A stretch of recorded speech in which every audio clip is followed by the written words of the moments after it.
This is Dr. Cieserick. I'm going to spend just a couple minutes describing how I want you to write your assessments and your plans for your comprehensive vision examinations. Things may change a little bit when we do a limited exam, but for the overall strategy for doing comprehensive exams, I really want you to follow this method. Please remember that the insurance companies do not own your medical records.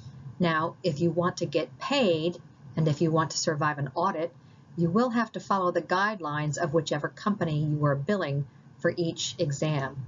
However, the medical record belongs to you and to the patient. It is your tool to help you remember what you did and what the results were. So you can write in it whatever you need to make it as complete as possible to help you the next time you refer to the record. When you do a comprehensive vision exam, there are 5 areas that should be addressed in the assessment and plan. This is for every patient. Number 1, the chief complaint. If you fail to address the chief complaint, your patient is not likely to come back. Number 2, refractive status.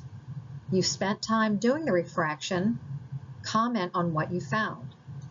Number 3, binocular status. Patients may not directly complain about their binocular vision, but it's very important to do a few screening tests so that you can verify that something has actually changed at a later date, if in fact they do complain at a later date. Number 4, anterior segment health, things such as nuclear sclerosis, allergic conjunctivitis, dry eye.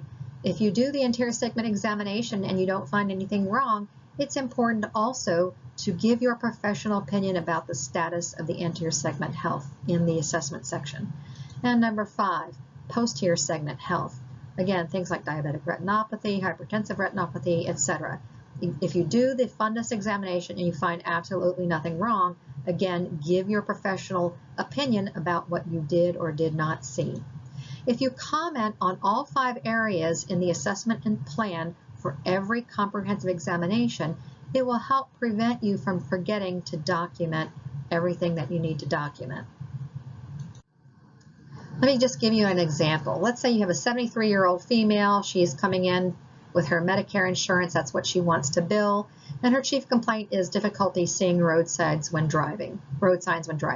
So you've done the entire examination, and here's what you've found. In the assessment, you think that the main reason she's having difficulty driving is because she's got nuclear sclerosis. So you can write nuclear sclerosis, OU, slightly worse if you had seen her last year and you believe it's gotten a little worse. And then you give the code so that you can get paid by the insurance company. If you like, you can even add a little section after this that says likely the explanation of her driving vision difficulties. And then in the plan, you don't think the cataracts are bad enough to need surgery yet. So you write patient educated on cataract, no surgery at this time, recheck in 1 year or sooner with increasing symptoms. Now, let's go through the other sections of that assessment and plan strategy. Refractive status. I've kind of combined all of the refractive conditions into one number here. You can write separate numbers for all of them, or you can just combine them all into one number, as I've shown here.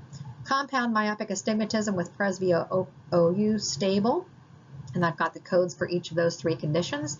And then number 2, copy of RX given, recommend near vision only glasses if that was your discussion with the patient, also for long-term reading.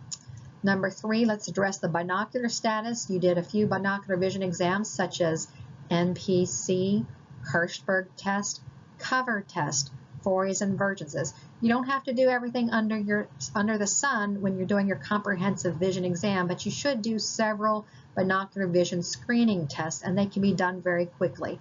And if you have no complaints that suggest a binocular vision disorder, and the few tests that you've done appear to be normal in the values that you've obtained, then you can write binocular status intact OU, and then in parentheses put asymptomatic. That way, in 2 or 3 years from now, if she starts to complain about double vision or headaches or something like that, you can actually verify that you checked the binocular status earlier and it was fine. And if you find changes at this examination, you can be confident that something has actually changed. So if you write binocular status intact OU and the patient is asymptomatic, then you can just simply write recheck annually for change. And then 4, let's address the posterior segment. We've already addressed the anterior segment. You might find some additional anterior segment alterations that don't really have anything to do with the difficulty seeing road signs, such as if you think the patient has dry eye or allergic conjunctivitis, you would put those under ASEG evaluation. And then posterior segment, let's say you did an undilated posterior examination because the patient didn't want to be dilated today.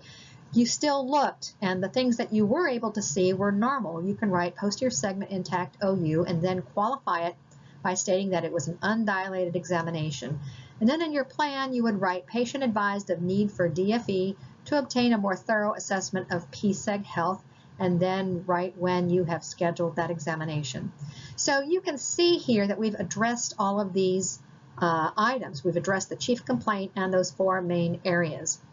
Some individuals like to actually put headings for each section before they write what the patient has, so they will actually write chief complaint and then put the cause of what they think the chief complaint was, and then refractive status, colon, and then put the refractive conditions, etc. So you can do that if you like, or you can simply write it like this. Now, depending, let's say also she has hypertension and it's well controlled, then you may want to address that as well, such as saying maintain current plan and keep the PCP appointments as scheduled. Now notice that the first 2 things have ICD-10 codes. We don't have codes for any of this. That is perfectly fine. Again, this is not the insurance company's chart. The insurance company has enough information on here to be able to reimburse you for the examination. But you've added additional information here to help yourself when you go back to look at the chart the next time the patient comes in. Now, let me just remind you also that those 5 items, I would always keep chief complaint first, but those 5 items that you've put in here can be rearranged in their order to meet whatever insurance requirements are in play for this particular patient. But please, again, address all 4 of the areas plus the chief complaint in every assessment and plan, because not only will it help you to remember to address everything that you found, but it reflects the thorough examination that you did. So I expect you to follow this for the rest of the semester, and I hope you will carry this with you throughout your career.